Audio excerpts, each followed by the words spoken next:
Tiniyak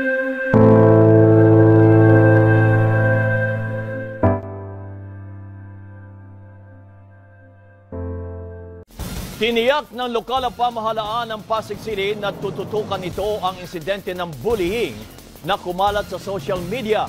May payo naman ng mga eksperto sa mga kabataang nakararanas ng bullying. Nagpapatrol, Jeffrey Hernandez.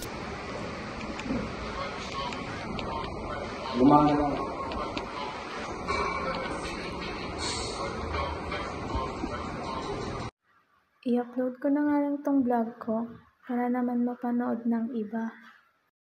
Huwag kang assuming dyan. Tumigil ka na nga sa pag-vlog. Wala ka namang mararating. Huwag ka na mag-vlog. Hindi naman famous. Feeling maganda. Nakakainis kang panoorin, sa totoo lang. Ang cringe ng boses. Tumigil ka na. Hindi ka na. Walang susuporta dito.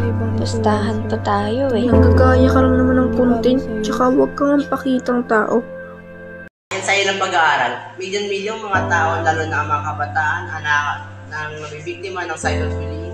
Ang mga kabiktima ay madalas makaranas ng depression, anxiety, at iba pang negatibong epekto sa kanilang mental na kalusugan. Kaya tandaan, ang isang masamang salita ay maaaring magpagbago ng buhay ng isang tao.